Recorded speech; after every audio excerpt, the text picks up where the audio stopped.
Je suis Mackenzie Reynolds. J'ai maintenant 34 ans, mais j'avais seulement 16 ans quand ma mère, Stéphanie, m'a abandonné à l'aéroport international de Denver. Je me souviens du poids de mon sac à main, de la confusion pendant que je la voyais s'éloigner avec mon beau-père Richard et ses enfants. Ces derniers mots résonnent encore dans ma tête, tu peux te débrouiller. Elle a haussé les épaules sans même regarder en arrière. Ce moment de trahison a changé ma vie d'une manière que je n'aurais jamais pu imaginer. Avant de vous raconter comment j'ai transformé cet abandon en victoire, dites-moi dans les commentaires d'où vous me regardez et abonnez-vous pour m'accompagner dans ce voyage de force et de renaissance. Mon enfance à Bestport, dans le Connecticut, avait commencé comme un conte de fées. Nous vivions dans une maison de style colonial avec des volets bleus à seulement 3 rues de la plage. Ma mère, Stéphanie, travaillait comme agente immobilière pendant que mon père, James, développait son entreprise de conseil en technologie. J'étais leur fille unique, et jusqu'à mes 12 ans, je croyais que nous étions une famille parfaite. Papa entraînait mon équipe de foot le week-end. Maman nous encourageait depuis la bande de touche, et les fêtes étaient remplies de rires et de traditions. Les premières fissures sont apparues quand j'avais 11 ans, des disputes chuchotées à huis clos, une tension pendant le dîner, et mon père dormant dans la chambre d'amis. J'ai fait semblant de ne rien remarquer, convaincu que c'était juste temporaire. Puis il y a eu cette nuit où j'ai trouvé maman en train de pleurer à la table de la cuisine, avec les papiers du divorce étalés devant elle. « Ton père a choisi sa carrière plutôt que nous », m'a-t-elle dit. Mais des années plus tard, j'ai compris que la vérité était beaucoup plus compliquée. Le divorce a été finalisé en quelques mois. Papa est parti vivre en Californie pour reconstruire son entreprise en difficulté. Il m'a promis d'appeler tous les dimanches et de venir me voir pendant les vacances.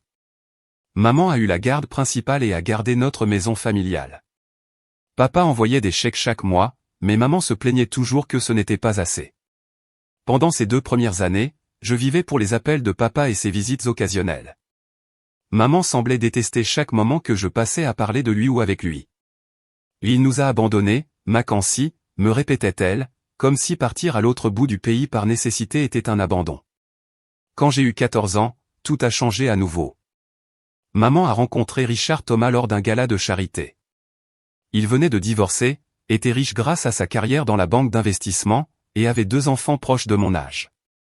Leur romance rapide n'a duré que 4 mois avant que Richard ne vienne s'installer chez nous, avec Eden, 15 ans, et Ashley, 13 ans. Du jour au lendemain, notre maison est devenue trop petite. J'ai cédé ma chambre d'art à Ashley pour qu'elle ait sa propre chambre au lieu de la partager avec moi. Eden a pris possession du sous-sol, que j'utilisais comme chambre noire pour mes photos. Et il faut s'adapter, a expliqué maman. Et ils ont vécu des moments difficiles avec le divorce. On attendait de moi que je comprenne les traumatismes du divorce pour tout le monde, sauf pour moi-même. La dynamique a changé presque immédiatement. Maman s'est transformée sous mes yeux, adoptant les goûts et les priorités de Richard. Elle a troqué ses habits simples contre des vêtements de marque. Elle a annulé nos déjeuners du dimanche pour assister à des événements du club privé. Elle appelait les enfants de Richard les enfants, alors que moi, j'étais devenu ma fille quand elle me présentait aux autres. Les petites inégalités ont grandi avec le temps. Quand Idan a eu besoin d'une voiture, Richard lui a acheté un Jeep neuf. Quand j'ai eu mon permis, maman m'a dit que je pouvais utiliser son vieux break quand il était libre. Ashley a eu droit à une rénovation complète de sa chambre avec des meubles sur mesure. Ma chambre est restée la même depuis mon enfance. Et Richard est généreux avec son argent, disait maman quand je posais des questions. On devrait être reconnaissante. Mon père a remarqué ces changements pendant ses visites, qui devenaient de plus en plus rares. « Tu sembles différente, Mac », m'a-t-il dit à Noël, quand j'avais 15 ans. « Tout va bien à la maison ?» J'ai minimisé mes soucis, ne voulant pas l'inquiéter alors que je voyais bien qu'il avait des problèmes lui aussi. Ses vêtements étaient usés, sa voiture de location basique, et ses cadeaux étaient simples mais attentionnés. Pendant ce temps, Richard venait d'offrir à maman un bracelet en diamant qui valait plus que toute l'entreprise de papa. Papa essayait de maintenir notre lien malgré la distance. Il m'envoyait des lettres que je recevais rarement, passait des appels qui allaient souvent sur la messagerie, et proposait des visites d'été que maman décourageait. Elle parlait de conditions de vie dangereuses et de style de vie irresponsable. Plus tard, j'ai découvert que papa avait envoyé des cadeaux d'anniversaire que je n'ai jamais reçus, et qu'il appelait bien plus souvent que je ne le savais. L'école est devenue mon refuge. J'avais des notes parfaites.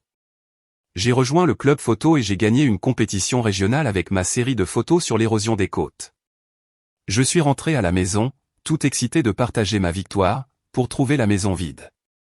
Ils étaient partis fêter le fait qu'Eden avait été pris dans l'équipe de basket du lycée. Mon trophée a fini sur mon bureau, pendant que les trophées de basket d'Eden remplissaient les étagères du salon. J'ai essayé de me rapprocher de mes demi-frères et sœurs, mais ils sont restés distants. Eden m'ignorait, sauf quand il avait besoin de quelque chose. Asley faisait des remarques subtiles sur mes vêtements, mes amis, et disait que je ne correspondais pas à leur nouvelle image de famille. Quand j'en ai parlé à maman, elle m'a dit de faire plus d'efforts et d'être plus comme Asley. À 16 ans, j'étais devenu un fantôme dans ma propre maison. Je dînais avec la famille, mais restais silencieuse pendant que Richard parlait des performances sportives d'Eden et des amis d'Asley. Maman, qui avait été ma plus grande alliée, me regardait maintenant avec les yeux de Richard, ne voyant que ce qui ne collait pas avec sa nouvelle famille parfaite. Les discussions d'argent ne me concernaient jamais, mais j'entendais assez pour comprendre que Richard contrôlait tout. Maman, qui était autrefois indépendante, demandait maintenant la permission pour faire des achats, et elle justifiait chaque dépense faite pour moi. Maken a besoin de nouvelles lunettes, disait-elle comme si c'était un fardeau. Comme si mes besoins de base étaient un problème. Malgré tout ça, je n'aurais jamais imaginé ce qui allait arriver. Jamais je n'aurais cru qu'une mère pouvait abandonner sa fille dans un terminal d'aéroport. Mais en y repensant, les signes étaient là depuis le début. Je ne pouvais tout simplement pas croire que la femme qui était autrefois tout pour moi pouvait en arriver à penser que j'étais de trop. L'annonce est arrivée un soir de février pendant le dîner. Richard a tapoté son verre pour attirer l'attention. « J'ai une surprise », a-t-il annoncé, souriant surtout à maman et à ses enfants. « J'ai réservé un voyage en Europe pour les vacances de printemps. 2 semaines à visiter Londres, Paris et Rome. » Asley a crié de joie, et Eden a hoché la tête avec un sourire. Maman a halté et a attrapé la main de Richard. « C'est incroyablement généreux, chérie. » Je suis resté assise en silence, attendant de pouvoir participer à leur excitation. Après plusieurs minutes de discussion joyeuse sur la mode à Paris et l'histoire à Rome, j'ai enfin parlé. Ça a l'air génial. J'ai toujours rêvé de visiter l'Europe. Un regard étrange a circulé entre maman et Richard. Oui, ce sera toute une expérience, a répondu Richard de façon vague. Dans les semaines suivantes, les préparatifs du voyage ont commencé. Maman a emmené Asley faire du shopping pour acheter des valisés. Des vêtements de voyage neufs. Eden a reçu un forfait de téléphone international et un nouvel appareil photo. Mais chaque fois que je posais des questions précises sur l'itinéraire ou ce que je devais emporter, les réponses étaient étrangement vagues. Ne t'inquiète pas pour ça maintenant, disait maman. Concentre-toi juste sur tes examens. 2 semaines avant le départ, j'ai trouvé un itinéraire détaillé sur le comptoir de la cuisine, réservation d'hôtel, billets de musée, billets de train entre les villes. J'ai confronté maman pendant qu'elle pliait du linge. Les documents de voyage montrent seulement 4 personnes. C'est une erreur? Elle a évité mon regard. Et Richard s'occupe de tout. Je suis sûr que tout est en ordre. J'ai essayé de la croire, mais le doute était déjà bien ancré en moi. J'ai quand même commencé à faire mes valises, j'ai fait des recherches sur les villes qu'on devait visiter et j'ai appris des phrases de base en français et en italien. J'ai même dépensé mes économies pour un adaptateur universel et un guide de voyage. La veille du départ, j'étais dans ma chambre en train de finir ma valise quand j'ai entendu des voix fortes venant de la chambre de maman et Richard. « Elle va faire une scène », a dit Richard, sa voix tendue de colère. « Et qu'est-ce que j'étais censé faire ?» a répondu maman. « Mais tu avais dit que tu ne paierais pas pour elle. » J'ai été clair depuis le début. Ce voyage est pour notre famille. Makeni n'a jamais fait d'effort pour en faire partie. C'est ma fille, Richard, et tu as déjà fait ta part. Elle a 16 ans, pas 6. Une déception ne va pas la tuer. Leurs voix sont devenues plus basses et je n'ai pas entendu la réponse de maman. Je me suis assise sur mon lit, l'estomac noué par l'angoisse. Sûrement que maman n'allait pas laisser faire ça. Sûrement que c'était un malentendu. Le lendemain matin, on a chargé les bagages dans le 4x4 de Richard. Personne n'a fait de remarque sur le fait que ma valise était la seule à être mise dans le coffre ce matin-là, alors que les autres avaient été chargés la veille. Le trajet jusqu'à l'aéroport international de Denver a été tendu et silencieux. J'ai essayé de parler des monuments historiques de Rome, mais on m'a juste répondu vaguement. Quand on est arrivé au terminal international, Richard a remis des papiers à maman. « Occupe-toi de ça », a-t-il murmuré avant d'emmener Aidan et Ashley vers le comptoir d'enregistrement. Maman s'est tournée vers moi, le visage figé que je n'arrivais pas à lire. « McKenny, il y a eu un changement de programme. » « Quel genre de changement ?» Ma voix tremblait, même pour mes propres oreilles. « Tu ne viens pas en Europe avec nous. » Ces mots m'ont frappé comme des coups de poing. « Quoi ? Pourquoi ? Et mon passeport ? Il s'est passé quelque chose ? Et Richard pense que ce voyage devrait être juste pour nous et les enfants. Il pense que tu es assez grande pour rester seule à la maison pendant 2 semaines. Vous m'abandonnez ? Vous les choisissez eux à ma place. Ma voix est montée, attirant les regards des gens autour. Ne fais pas de scène, a soufflé maman en jetant un œil nerveux vers Richard. Ce n'est pas une question de choisir quelqu'un. Ce sont juste des vacances. Et si ce ne sont que des vacances, alors pourquoi je ne peux pas venir ? Et Richard paie ce voyage, et c'est lui qui décide qui vient. Elle a fouillé dans son sac et sorti de l'argent. Tiens, voilà $200. Tu peux prendre un taxi pour rentrer. Il y a de la nourriture dans le frigo et Madame Peterson, la voisine, va jeter un œil sur toi. J'ai regardé l'argent sans comprendre ce qui se passait. Tu m'abandonnes à l'aéroport. Tu m'as fait faire ma valise. Tu m'as amené ici juste pour me laisser. Tu dramatises, a-t-elle dit, même si j'ai vu un éclair de honte dans ses yeux. Tu peux te débrouiller. Tu es intelligente et responsable. Stéphanie a appelé Richard depuis le comptoir, lui faisant signe avec impatience. Maman l'a regardé, puis m'a regardé. Je dois y aller. L'enregistrement international prend du temps. Maman, s'il te plaît. Mes yeux se remplissaient de larmes. Ne fais pas ça.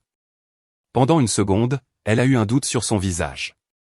Mais Ashley a crié, « Maman, on a besoin de ton passeport. » Et ce moment a disparu. « Je t'appellerai quand on atterrira à Londres », a-t-elle dit en mettant l'argent dans ma main. « Sois sage, Mackenzie. » Elle s'est éloignée, traînant sa valise derrière elle, sans jamais se retourner.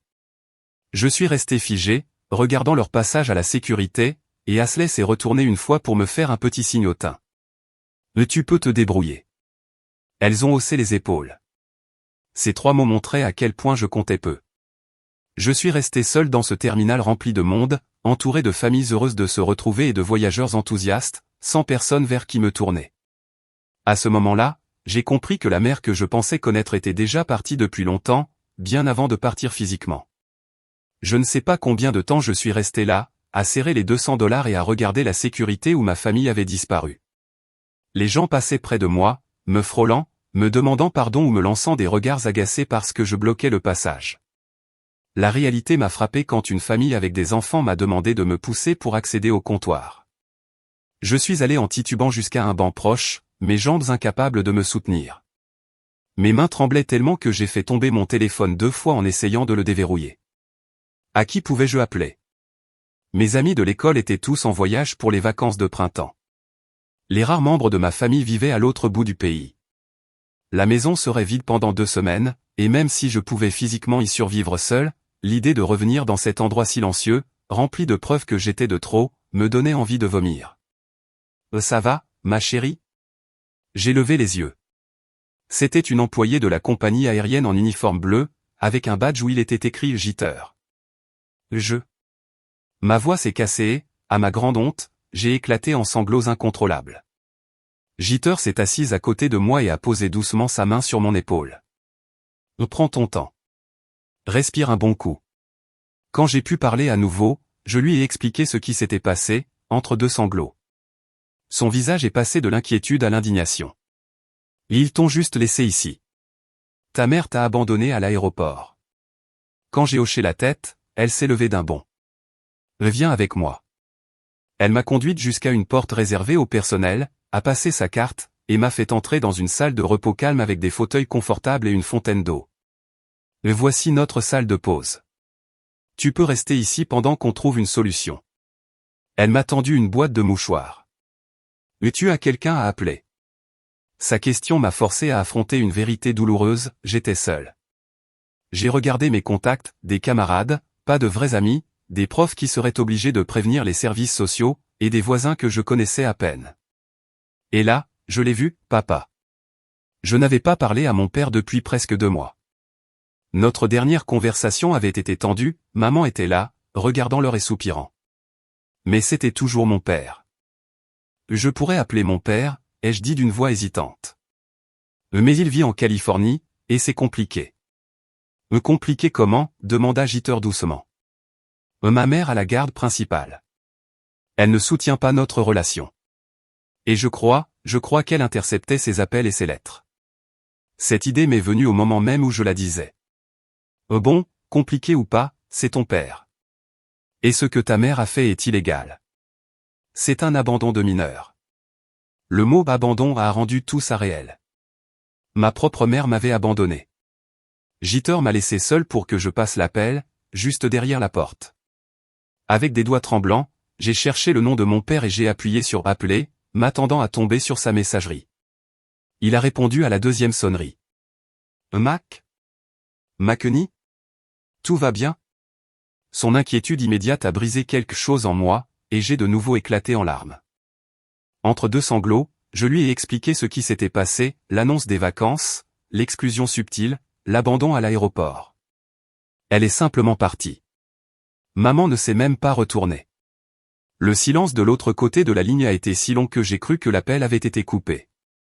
Puis je l'ai entendu soupirer lentement. Je vais venir te chercher, Mac. Reste exactement où tu es. Mais tu es en Californie. Je m'en fiche, même si tu étais en Antarctique. J'arrive. Il me faudra quelques heures pour tout organiser, mais je viens. Tu peux rester en sécurité jusque-là? Il y a une employée de la compagnie aérienne qui m'aide. Passe-la moi au téléphone, s'il te plaît. J'ai rappelé Jeter et je lui ai donné mon téléphone. Elle a parlé brièvement avec mon père, hochant la tête en donnant des détails sur l'endroit où je me trouvais. Quand elle m'a rendu le téléphone, la voix de papa était ferme. Jeter va veiller sur toi jusqu'à ce que j'arrive. Je pars tout de suite, Mac. Je te promets que je ne te laisserai plus tomber. Après avoir raccroché, Jeter m'a apporté un sandwich et un soda de la cafétéria du personnel. Ton père a l'air d'être un homme bien, dit-elle. Il s'inquiète beaucoup pour toi. Je ne l'ai pas beaucoup vu ces dernières années, avouai-je. Maman avait toujours une excuse pour dire que ce n'était pas le bon moment pour qu'on se voie.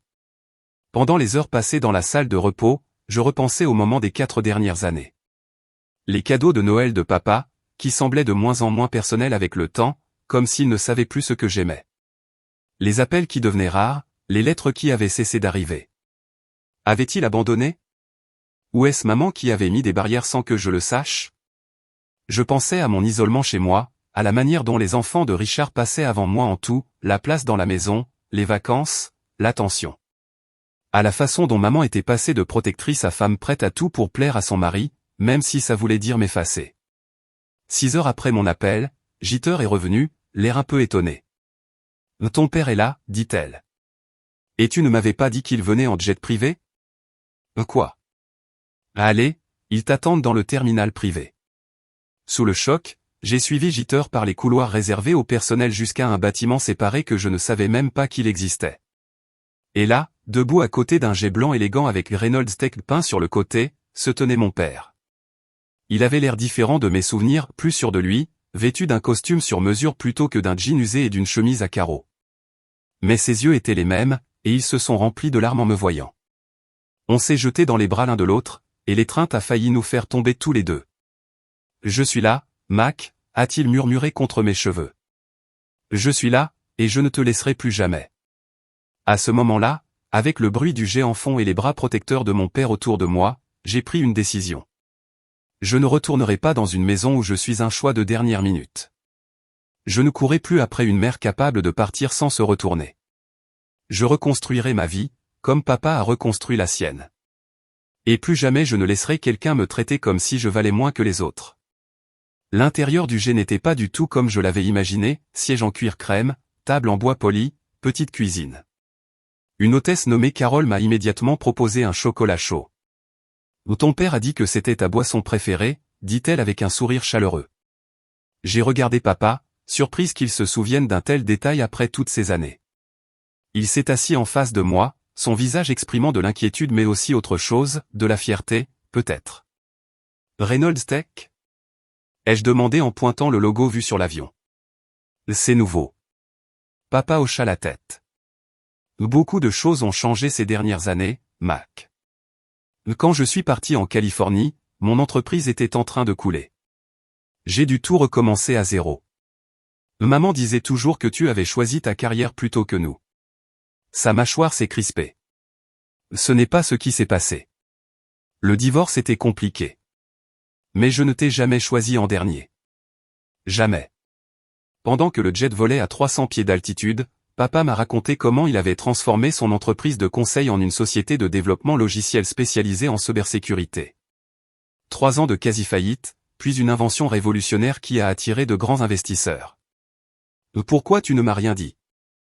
À propos de ton succès? J'ai essayé, Mackenzie. J'ai envoyé des lettres, j'ai fait des appels. Il hésita. Je commence à penser que tu ne les as pas tous reçus. Je pensais aux rares communications, aux cadeaux d'anniversaire manquants, aux visites annulées. Je crois que maman a pu interférer. Papa n'avait pas l'air surpris, juste triste. On réglera tout ça plus tard. Pour l'instant, je veux juste m'assurer que tu vas bien. Ce que maman a fait aujourd'hui, c'est impardonnable. Et illégal, ai-je ajouté, me souvenant des mots de Jeter. Oui, l'abandon d'une mineure, c'est un crime grave. Il se pencha en avant. Mais avant de faire quoi que ce soit au niveau légal, je veux savoir ce que toi tu veux, Mac. Pas ce que moi je veux. Pas ce que la loi dit. Ce que toi tu veux. Personne ne m'avait posé cette question depuis des années. Qu'est-ce que je voulais? La réponse m'est venue très clairement. Je ne veux pas retourner là-bas. Pas dans cette maison. Pas avec maman, Richard et leur famille parfaite où je suis juste une gêne. Papa acquiesça lentement. Alors tu ne retourneras pas. La Californie a d'excellentes écoles, et ma maison est grande. Mais ce n'est pas une décision à prendre à chaud. On peut y aller jour après jour. Nous avons atterri sur un petit aérodrome privé à l'extérieur de Los Angeles, alors que le soleil couchant colorait le ciel d'orange et de rose. Une voiture noire élégante nous attendait sur le tarmac, conduite par une femme qui s'est présentée comme Nathalie, l'assistante de papa.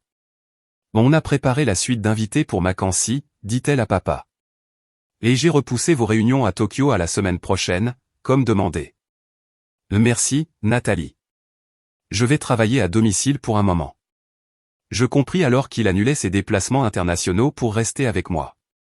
Et cette prise de conscience réchauffa quelque chose de glacé en moi. La maison de papa ne ressemblait en rien à notre ancienne maison coloniale dans le Connecticut. Située sur une colline à Malibu, la structure moderne en verre et acier surplombait l'océan Pacifique. Ma suite d'invités était plus grande que tout l'étage que j'avais chez maman, salle de bain privée, salon, balcon avec vue sur l'eau. C'est temporaire, me rassura papa, croyant que j'étais intimidé. Si tu choisis de rester, on pourra décorer ta vraie chambre comme tu veux. Cette première nuit en Californie était surréaliste. Je me suis douché dans une salle de bain inconnue avec des produits de luxe. J'ai enfilé un pyjama que Nathalie avait eu la gentillesse d'acheter, vu que je n'avais que mes vêtements du jour. Je me suis couché dans un lit qui semblait à la fois luxueux et étranger. Vers 22 heures, papa a frappé doucement à la porte, une tasse de chocolat chaud à la main. Je me suis dit que tu aurais peut-être du mal à dormir. Je me suis assise, les genoux contre moi. Tu savais ce qui se passait chez maman? Il s'est assis au bord du lit. Je soupçonnais que quelque chose n'allait pas. Tes appels devenaient rares, plus froids. Quand je te voyais, tu semblais éteinte. Mais jamais je n'aurais imaginé qu'elle ferait ça. Et maintenant? Demain, on appellera Marcus Bonnet. C'est le meilleur avocat en droit de la famille de Californie. On discutera des options. Il hésita. Et pendant qu'il s'occupe de l'aspect légal, nous, on apprendra à se redécouvrir. 4 ans, c'est long, Mac. J'ai raté une grande partie de ta vie. Moi aussi, tu m'as manqué, papa. Après son départ, je suis resté sur le balcon à regarder la lumière de la lune briller sur l'océan. Mon téléphone vibra, un message de maman. On a atterri à Londres. J'espère que tu es bien rentré à la maison. Ce message léger, après ce qu'elle avait fait. alluma en moi une colère que je n'avais jamais ressentie auparavant. J'ai éteint mon téléphone sans répondre et je suis retourné me coucher. Pour la première fois depuis des années, je me suis endormi en me sentant en sécurité. Le lendemain matin, papa m'a fait faire le tour de sa maison, qui comprenait un studio photo ultramoderne. Tu avais mentionné dans ta lettre de Noël, il y a 2 ans, que tu t'intéressais à la photo, expliqua-t-il. Je me suis dit qu'on pourrait peut-être partager cette passion. Le fait qu'il se souvienne d'un détail d'une lettre que j'avais à peine le souvenir d'avoir envoyée m'a fait pleurer.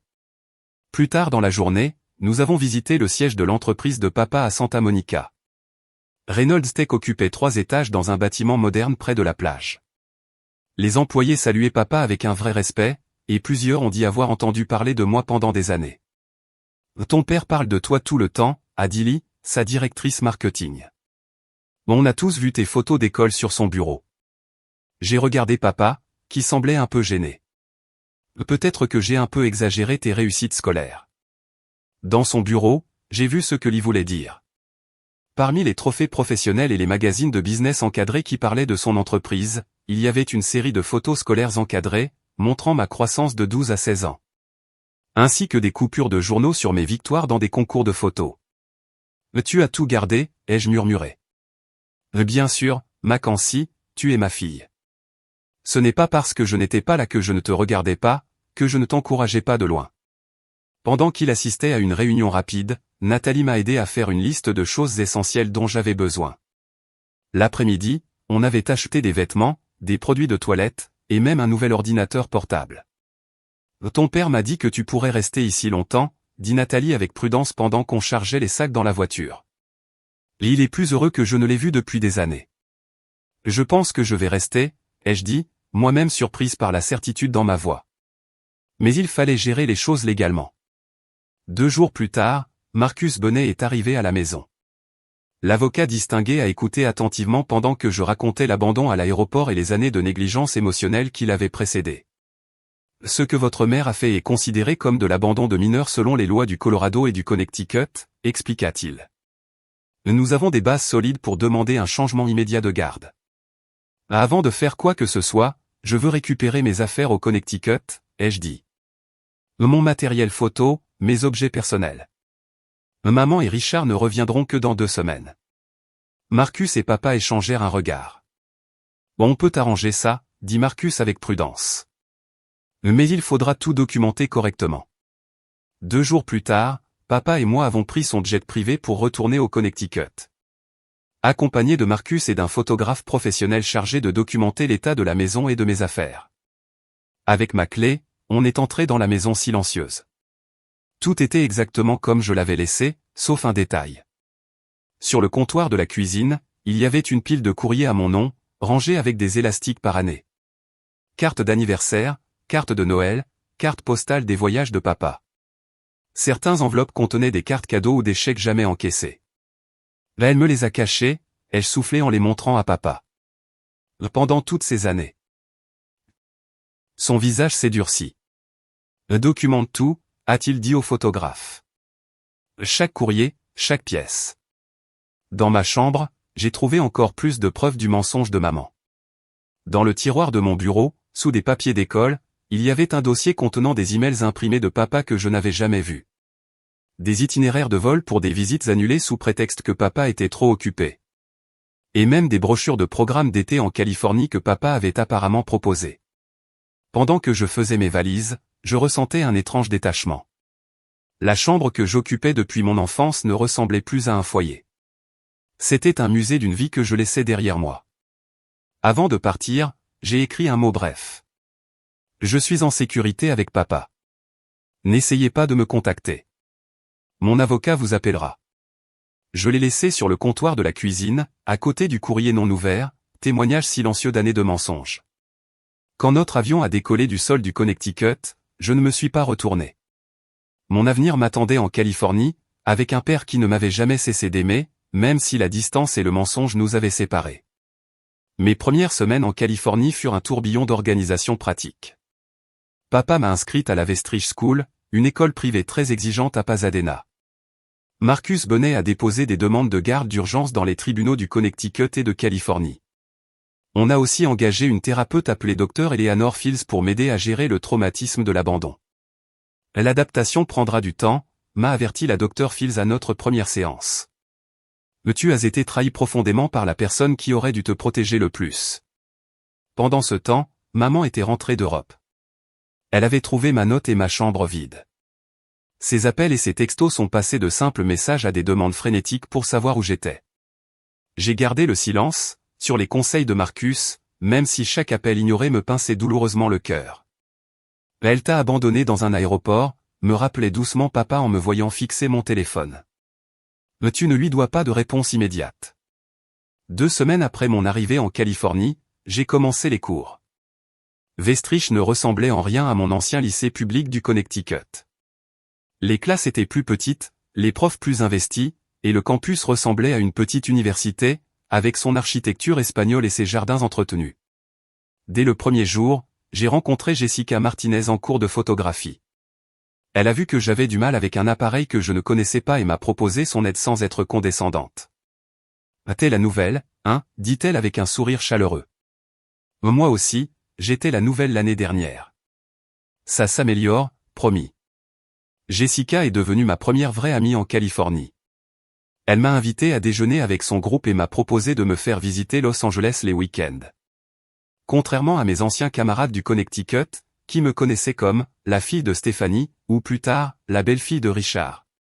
Jessica et les autres à Westrich me voyaient simplement comme Mackenzie. « Tu es différente ici », a observé papa après mon premier mois à Westrich. On dînait sur la terrasse, en regardant le soleil se coucher sur le Pacifique. « Tu as plus confiance en toi. » Je me sens différente, ai-je avoué. Comme si je pouvais respirer à nouveau. Papa avait transformé notre relation avec une attention minutieuse. Il avait réorganisé son emploi du temps pour être là quand je rentrais de l'école. On avait instauré des sorties photos hebdomadaires pour explorer les paysages de Californie. Il assistait à tous les événements scolaires, toujours assis au premier rang, souriant fièrement à mon exposition photo. Quand il a découvert mon intérêt pour la retouche numérique, il m'a offert un logiciel professionnel et a organisé des cours particuliers avec un photographe de National Geographic. « Ton talent mérite d'être bien nourri », expliqua-t-il. Les démarches juridiques avançaient régulièrement. Marcus a obtenu la garde temporaire totale en se basant sur l'abandon. Maman a engagé son propre avocat, qui a tenté de dépeindre papa comme un père absent qui, tout à coup, avait décidé. Jouer au père parfait. Mais la stratégie a échoué quand Marcus a présenté les preuves des communications interceptées et des visites annulées. 3 mois après l'incident à l'aéroport, nous sommes retournés au Connecticut pour une audience officielle de garde. Voir maman de l'autre côté de la salle du tribunal a été plus difficile que ce que j'avais imaginé. Elle semblait plus petite, d'une certaine façon. Ses vêtements de marque pendaient sur elle, et elle avait des cernes sous les yeux. « Mackenzie », dit-elle en s'approchant de moi. Mais Marcus l'arrêta calmement. « Toutes les communications doivent passer par les avocats, Madame Thomas », dit-il fermement. L'audience en elle-même fut anticlimatique. La juge Eleanor Watkin examina les preuves, m'interviewa en privé dans son bureau. Et rendit sa décision avec une désapprobation claire envers ma mère. « Madame Thomas, le tribunal considère que vos actions constituent un abandon de mineur selon la loi de l'État. En plus, le schéma d'aliénation parentale documenté est très préoccupant. » Elle se tourna vers mon père. « Monsieur Reynolds, le tribunal vous accorde la garde exclusive de la mineure. » Le coup de marteau résonna avec un sentiment de clôture. Maman s'effondra sur sa chaise tandis que Richard, assis derrière elle, regardait simplement sa montre comme si la procédure lui avait fait perdre son temps. À la sortie du tribunal, maman nous a rattrapés sur le parking. « Tu as détruit notre famille », accusa-t-elle papa. « Non, Stéphanie, c'est toi qui l'as fait quand tu as laissé notre fille de 16 ans seule dans un aéroport, répondit-il calmement mais fermement. « Tu l'as fait quand tu as caché mes lettres et annulé mes visites. »« Je veux parler à Mackenzie seule, » exigea-t-elle. Papa me regarda, incertain. J'ai hoché la tête, 5 minutes. Quand papa s'éloigna, la façade de maman s'est effondrée. « Pourquoi tu me fais ça ? Tu sais ce que ça donne comme image ? Les amis de Richard, nos voisins, tout le monde en parle. » La révélation m'a stupéfaite. Au fond, elle se souciait encore des apparences. « Tu m'as abandonné à un aéroport, maman. Tu as choisi Richard et ses enfants au lieu de ta propre fille. C'était juste des vacances, insista TL. Tu exagères encore, comme toujours. Ce n'était pas, juste des vacances. C'était le message final, celui qui disait que je ne comptais plus dans ta nouvelle vie. J'ai reculé d'un pas, créant une distance physique qui reflétait l'abîme émotionnel entre nous. Je ne reviendrai pas. J'ai trouvé ma place, auprès de quelqu'un qui me met en premier. Il te décevra, prévint elle. Et ils le font toujours. Non, maman. C'est toi qui l'as fait. Je me suis retourné pour partir, puis je me suis arrêté. Le tribunal t'a ordonné de payer une pension alimentaire rétroactive, puisque tu as violé l'accord de garde. Papa donne tout à une fondation pour enfants abandonnés. Je pensais juste que tu devais le savoir. Retourner en Californie après l'audience, c'était comme rentrer à la maison. Ma suite d'invités temporaires était devenue un sanctuaire personnalisé, matériel photo, fournitures artistiques. Et un mur rempli d'images représentant ma nouvelle vie. Papa m'avait même fait la surprise d'aménager un ancien débarras en chambre noire. En avançant dans ma 2e année de lycée, j'ai commencé à m'épanouir socialement et scolairement. Mes photos ont remporté des concours régionaux et ont été publiées dans le magazine artistique de l'école. Jessica et moi sommes devenus inséparables, passant nos week-ends à explorer Los Angeles avec nos appareils photo. Capturant tout, des rues animées au coucher de soleil sur la plage. L'entreprise de papa continuait de prospérer, mais il restait présent dans ma vie. On a créé nos propres traditions, petit déjeuner du dimanche dans un café au bord de la mer. Voyage photo mensuel, soirée cinéma où on choisissait chacun un film à tour de rôle. La Dr Fields m'a aidé à comprendre les émotions complexes autour de la trahison de ma mère. La guérison n'est pas linéaire, me rappelait-elle. Il y aura des jours plus durs que d'autres, et c'est normal. Elle avait raison. Il y avait des nuits où je pleurais en me rappelant la mère qui me tressait les cheveux et embrassait mes genoux écorchés. Des jours où j'étais furieuse qu'elle ait pu si facilement m'effacer de sa vie. Mais peu à peu, cette douleur aiguë s'est transformée en une peine supportable. Les tentatives de contact de maman sont devenues plus rares. Elle a envoyé une carte de Noël signée uniquement par elle, pas par Richard. Elle a envoyé un cadeau d'anniversaire avec 3 semaines de retard. Chaque geste ressemblait plus à une obligation qu'à un vrai lien. À l'inverse, ma relation avec papa est devenue plus forte, à travers les moments simples comme les moments exceptionnels. Il m'a appris à conduire sur la Pacific Coast Highway, les mains crispées mais avec patience. Quand je suis tombé malade, il a travaillé depuis la maison pendant une semaine, m'apportant de la soupe et me lisant mes livres préférés, comme quand j'étais petite. J'ai raté tellement de choses, m'a-t-il dit un soir en regardant avec moi des brochures d'université. La fin du lycée approchait, et l'avenir nous appelait. Je ne me pardonnerai jamais les années qu'on a perdues. Ce n'est pas ta faute, je lui ai assuré. Et maintenant, on est ensemble. On a le futur. La transformation de ma vie a été complète le jour de mon 18e anniversaire, quand papa m'a présenté les papiers d'adoption de Nathalie, avec qui il sortait depuis 1 an. Seulement si tu le veux, dit Nathalie, nerveuse mais pleine d'espoir. Je ne veux pas remplacer ta mère, Mackenzie. Mais ce serait un honneur pour moi d'être ta belle-mère, officiellement. Je l'ai serrée fort dans mes bras. Nathalie m'avait montré ce que signifie vraiment l'amour maternel, avec des actes constants et sincères, pas des paroles creuses.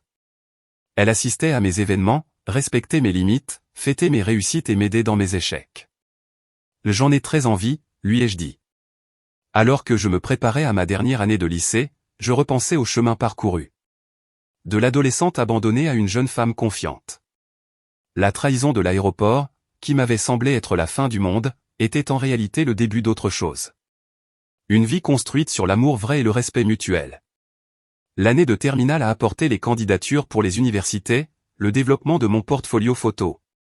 Et une nouvelle inattendue, maman et Richard avaient divorcé. Je l'ai appris via un email très bref de maman. Richard et moi, c'est fini. Je me suis installé dans un appartement à Westport. Je pensais que tu devais le savoir. J'ai montré le message à papa pendant notre petit déjeuner du dimanche à Malibu Farm. Tu crois que je devrais répondre? Il a réfléchi avant de me répondre. C'est entièrement ta décision, Mac. Qu'est-ce que tu ressens? Après 2 ans de contact limité, ma colère s'était transformée en quelque chose de plus nuancé. Ce n'était pas du pardon, pas vraiment. C'était une compréhension détachée de ses failles et de ses limites. Je crois que je vais lui répondre, ai-je décidé. Mais je ne suis pas prête pour plus. Ma réponse était simple. Je suis désolé pour ton divorce. J'espère que tu prends soin de toi. Sa réponse est arrivée quelques minutes plus tard. Mais tu m'as manqué. Est-ce qu'on pourrait parler un jour? La docteure Fields m'a aidé à faire face à cette nouvelle situation. Tu as fait un travail incroyable de guérison, m'a-t-elle dit lors de notre séance mensuelle. Une conversation pourrait t'aider à tourner la page, mais seulement si tu es prête. Après y avoir bien réfléchi, j'ai accepté un appel vidéo. Voir le visage de maman sur l'écran de mon ordinateur fut un choc. Elle avait l'air plus âgée. Le vernis de confiance de l'époque Richard avait laissé place à quelque chose de plus vulnérable. « Tu es magnifique, Mackenzie », dit-elle d'une voix chargée d'émotion. « Ton père doit bien s'occuper de toi. » « Oui. On va bien. » Je restais mesuré, protégeant la vie et la paix que j'avais construite. « J'ai fait des erreurs terribles, » admit-elle. Elle me surprit par sa franchise. L'aéroport, je ne sais pas ce que j'avais en tête. Richard contrôlait tout, même moi. Ce n'est pas une excuse, maman. Tu as pris des décisions. Je sais, dit-elle en essuyant une larme. Quand tu es parti, quand le tribunal m'a retiré la garde, je me suis dit que tu exagérais, que tu reviendrais. Mais tu n'es pas revenu. Et j'ai dû affronter ce que j'avais fait. Elle expliqua qu'après avoir perdu la garde, sa relation avec Richard s'était dégradée. Il avait mal vécu la tension négative du procès et les implications financières de la pension alimentaire rétroactive. Ashley et Eden, désormais à l'université, venaient à peine lui rendre visite. « J'ai tout perdu, dit-elle. Ma fille, mon mariage, ma maison. Je suis désolé que tu souffres, répondis-je. Et je le pensais. Mais je ne regrette pas d'être parti. C'était le choix le plus sain que j'ai pu faire. Tu me pardonneras un jour, demanda-t-elle. Je ne sais pas, répondis-je honnêtement. Je ne ressens plus de colère, mais la confiance, c'est différent. Tu devras la regagner. Et je ne sais pas si tu en es capable. Après cet appel, je me sentis plus légère, d'une certaine façon. La conversation n'avait pas tout réglé, mais elle avait changé quelque chose en moi. Je n'étais plus défini par son abandon, mais par la façon dont je m'en étais relevé. Le face-à-face le plus inattendu arriva en avril, pendant ma dernière année de lycée. Richard Thomas se présenta sans prévenir à une exposition photo qui présentait mon travail dans une petite galerie de Los Angeles. Papa le vit en premier, et son corps se tendit immédiatement. « Qu'est-ce qu'il fait ici » murmura-t-il. Je posai ma main sur son bras pour le rassurer. « C'est bon, je peux gérer. » Richard s'approcha maladroitement, complètement décalé dans la foule artistique. « Un travail impressionnant, dit-il en regardant mes photos. Tu vas bien ? Merci, répondis-je d'un ton neutre. Qu'est-ce qui t'amène à Ella ? Une réunion. Et, je voulais m'excuser. Ce qui s'est passé à l'aéroport, la façon dont on t'a traité à la maison, c'était mal. Son aveu me laissa sans voix. Pourquoi maintenant ? Ça fait plus de 2 ans. Mes enfants me parlent à peine, dit-il. Ashley m'a dit que la façon dont je t'avais traité lui avait montré qui j'étais vraiment. Elle avait raison. J'observais cet homme qui avait autrefois eu tant de pouvoir sur ma vie. Il paraissait plus petit, moins imposant. Merci pour tes excuses, dis-je enfin. Mais ça ne change pas ce qui s'est passé. Non, c'est vrai. Il me tendit une carte de visite. Si jamais tu as besoin de quelque chose, je te dois bien ça. Après son départ, papa me trouva en train de regarder ma photo centrale. Une adolescente seule dans un terminal d'aéroport, entourée de voyageurs, mais complètement isolée. « Ça va » demanda-t-il doucement. « Mieux que bien » réalisai-je. Je crois que je viens de clore un chapitre. Le dernier morceau de justice arriva avec mes réponses d'admission à l'université. J'avais reçu des bourses pour plusieurs programmes prestigieux de photographie, dont un à l'UCLA. Ce qui me permettait de rester près de papa et Nathalie, désormais mariés et attendant un bébé. Le jour où j'ai accepté l'offre de l'UCLA, j'ai reçu une lettre de maman. À l'intérieur, il y avait un chèque important. C'est l'argent que Richard avait mis de côté pour les études de ses enfants, expliquait sa note. Je l'ai convaincu que tu méritais la même chose. Ça ne réparera pas le passé, mais peut-être que ça pourra aider ton futur. Après en avoir discuté avec papa, j'ai décidé d'accepter l'argent, mais pour un objectif précis. J'ai fondé la Fondation Reynolds pour la photographie des jeunes. Une organisation à but non lucratif qui fournit du matériel et du mentorat à des adolescents défavorisés intéressés par les arts visuels. Lors de ma remise de diplôme, j'ai scruté la foule en montant sur scène. Papa et Nathalie étaient au premier rang, papa filmant, Nathalie enceinte m'encourageant bruyamment. La famille de Jessica leur avait gardé des places, créant une communauté de soutien que je n'aurais jamais cru possible. Et tout au fond, presque cachée, était assise ma mère. Elle ne m'avait pas dit qu'elle viendrait, mais nos appels vidéo occasionnels avaient bâti un fragile pont de communication. Ce n'était pas encore du pardon. Mais peut-être le début d'un autre type de lien. Quand j'ai reçu mon diplôme, j'ai regardé directement papa. Son sourire plein de fierté, les larmes qu'il ne tenta même pas de cacher, exprimaient l'amour inconditionnel qui m'avait sauvé au moment où j'en avais le plus besoin. La fille abandonnée à l'aéroport avait trouvé le chemin de la maison. Aujourd'hui, à 34 ans, je dirige le studio Reynolds Photographie dans le quartier animé de Mission à San Francisco. Les murs en briques apparentes exposent mes œuvres primées aux côtés de celles de jeunes talents que je guide via la fondation. Mon parcours, de l'adolescente abandonnée à entrepreneur à succès, n'a pas été linéaire. Mais chaque étape m'a enseigné quelque chose de précieux. L'université à l'UCLA m'a donné des compétences techniques et une vision artistique. Mais la vraie éducation est venue du travail constant de guérison. La Dr Fields est restée ma thérapeute pendant mes années d'études, m'aidant à naviguer les émotions complexes qui revenaient lors de moments clés. Comme mon 20e anniversaire ou ma remise de diplôme universitaire. Le traumatisme ne disparaît pas, m'a-t-elle expliqué un jour, lors d'une séance particulièrement difficile. Après que maman ait raté ma cérémonie de fin d'études à cause d'un conflit d'agenda. Mais on peut apprendre à le porter différemment, à l'intégrer dans notre histoire sans le laisser nous définir. Cette intégration a pris plusieurs formes. J'ai créé une série de photos intitulées « Espaces abandonnés », exposées dans des galeries à travers le pays. Transformant ma douleur personnelle en art qui a touché d'autres personnes rejetées. J'ai fait du bénévolat dans des programmes de soutien à la jeunesse, conseillant des ados confrontés à des ruptures familiales similaires. Papa est resté mon plus grand soutien, passant du rôle de père protecteur à celui de conseiller de confiance à mesure que je grandissais. Quand Reynolds Tech est entré en bourse pendant ma dernière année d'université, le rendant plus riche que je ne pouvais l'imaginer. Il a créé une fiducie à mon nom, dont une grande partie finançait la fondation. Je suis fier de ta générosité, m'a-t-il dit. Mais n'oublie pas de prendre soin de toi aussi. Notre passion commune pour la photo s'est transformée en partenariat professionnel après ma remise de diplôme. Les compétences techniques de papa, combinées à ma vision artistique, ont permis de développer des applications innovantes de photos numériques, ce qui a complété les revenus de mon studio. Tous les dimanches, malgré nos emplois du temps chargés, nous avons gardé notre tradition du petit déjeuner. Désormais avec Nathalie et mon demi-frère James, nommé ainsi en l'honneur de papa. Ma relation avec maman s'est développée lentement, avec des limites claires. Après l'université, j'ai accepté quelques visites, lors de voyages professionnels sur la côte est. Elle avait vendu la maison de Bestport et vivait dans un petit appartement, travaillant à nouveau dans l'immobilier après un divorce moins généreux que prévu.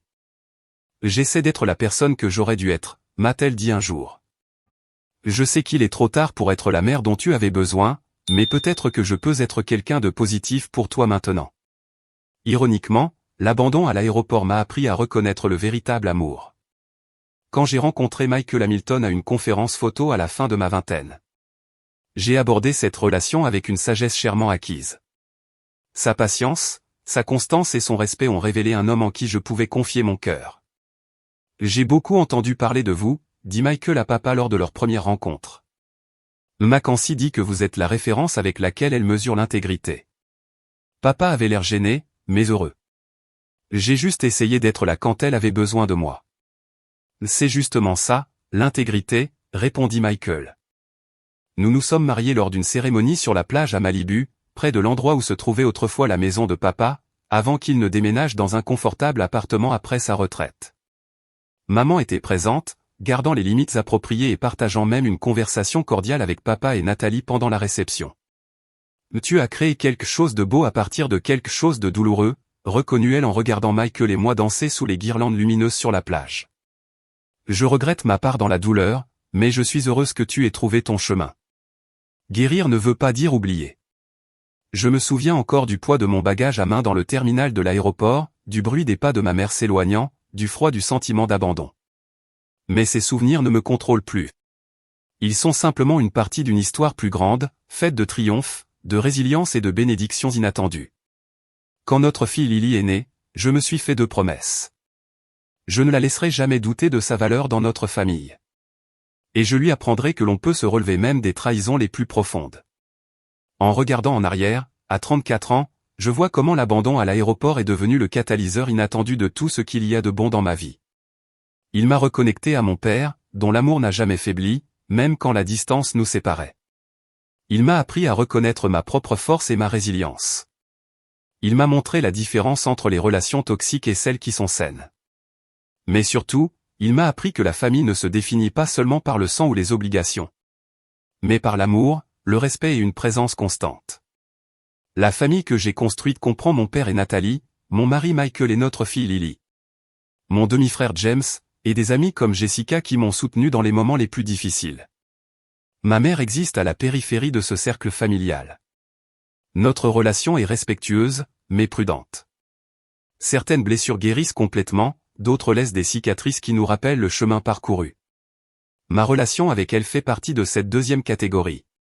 Mais même cela représente une évolution par rapport à là où tout a commencé. Si toi aussi tu fais face à l'abandon ou à la trahison de quelqu'un qui aurait dû te protéger, s'il te plaît, retiens ceci.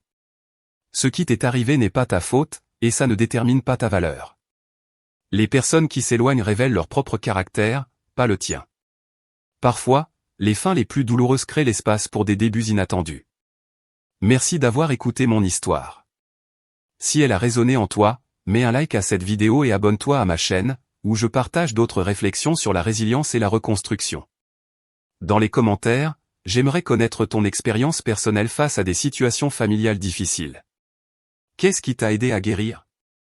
Quelles leçons as-tu apprises? Ton histoire compte aussi, et la partager pourrait aider quelqu'un d'autre à trouver sa propre voie. N'oublie jamais. La réponse la plus puissante à l'abandon n'est ni l'amertume ni la vengeance, mais de construire une vie si remplie d'amour authentique. Que l'absence qui t'a autrefois défini ne devienne plus qu'un chapitre dans une histoire beaucoup plus longue et plus belle.